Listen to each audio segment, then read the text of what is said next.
All right, so I'm going to kind of show you what we've been doing as far as charting and just kind of what we've been using to track my cycle.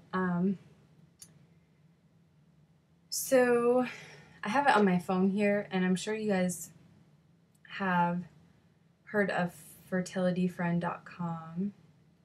I used this when we were trying to get pregnant with Connor. And I'm not going to publicly post my chart because I don't want to. But I'll show you just my, maybe it's not gonna, is it gonna let you see? Can you kind of see it? There you go. Oh, I can never hold my hand still. So you get the idea. You don't really need to see the temperatures. You can just see that there's a clear difference between before I ovulate and after. Yeah, so that is that. And then I actually have on here, that was last month, so you can see that I did ovulate last month.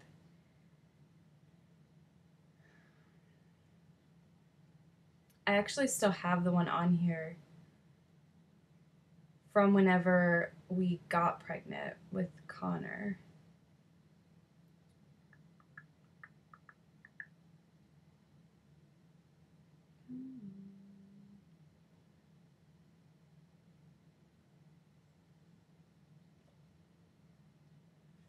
All right, so you can see this one goes for a really long time. And you can see where I ovulated at the beginning. I ovulated on day 12, that cycle.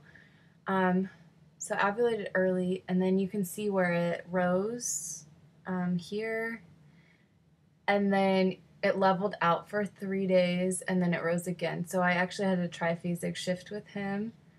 And then anywhere is green there is after the positive pregnancy test, which I got on 12 days DPO. I kept tracking my temperature because as long as it stays elevated, that's a really good sign of a healthy pregnancy. And if it starts dipping, that can be a sign of a miscarriage. So I charted for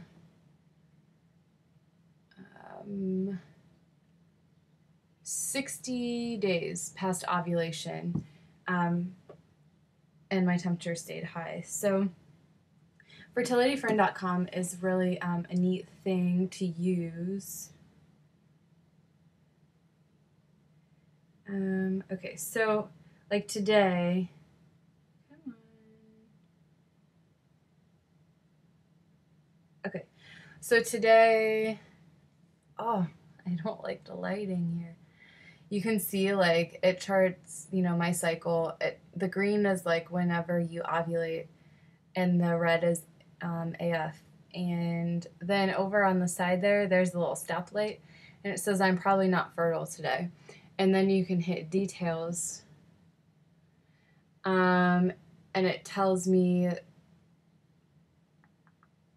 oh, this is for my other one, but like it tells you when your ovulation is detected, and then it tells you like based on the timing of BD if you were likely to have conceived in a cycle, and wherever you're at in the cycle, it kind of gives you details. So like at the end of your cycle, it will give you like a probability of if you got pregnant, and then for the rest of the cycle, it will tell you like you're waiting for ovulation, or you just ovulated, or you need 2 more temperatures above your cover line to confirm ovulation. So it kind of updates you like throughout the cycle.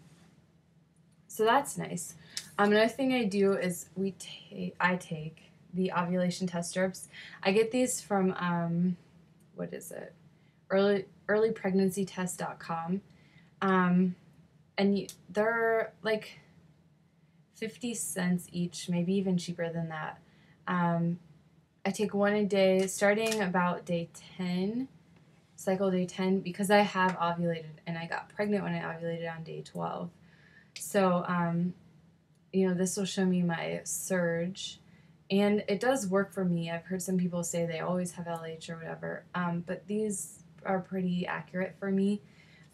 So, you know, I take those to chart just the OPK. Another thing I've tried is the fertility scope, or focus, fertility focus, I guess it's called. So it's a little microscope. You take this part off, you put some saliva on there, let it dry for good, it says like 5 minutes. I would let it dry for at least a half an hour. If it's not completely dry, you're not going to get accurate results.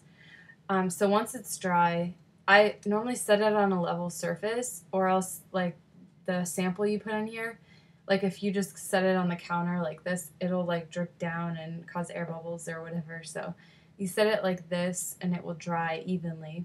Once it's dry, you put it back in here, and then there's a button on the bottom. You hit that and there's a little light, and then you just look in there, and this one actually you can focus it.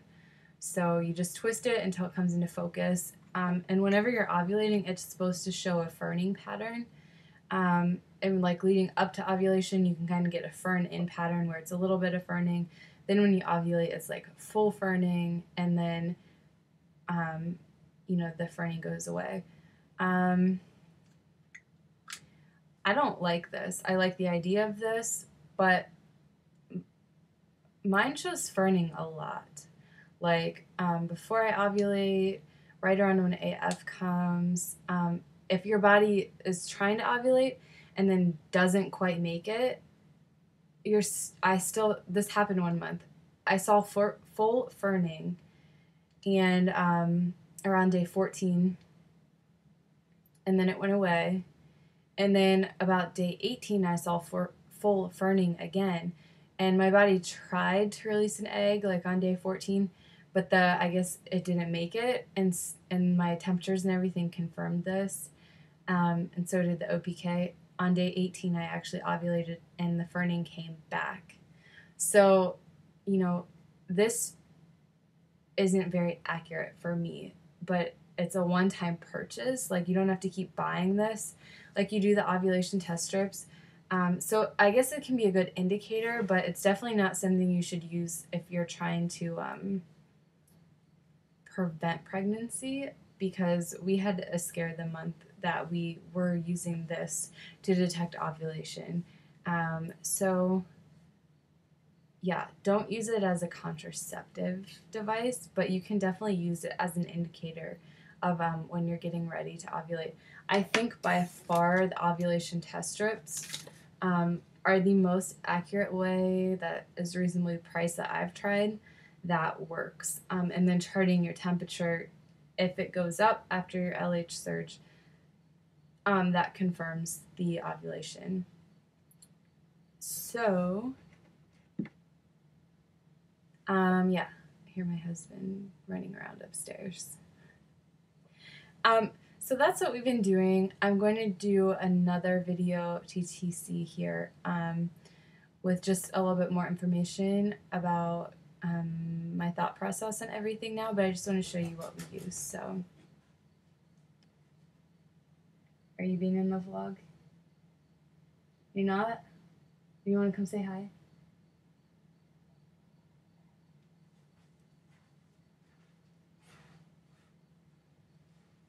You gotta put your head down. Say hi. Hi. Okay, so that's it. So just, I guess, stay tuned for more updates. Bye, guys.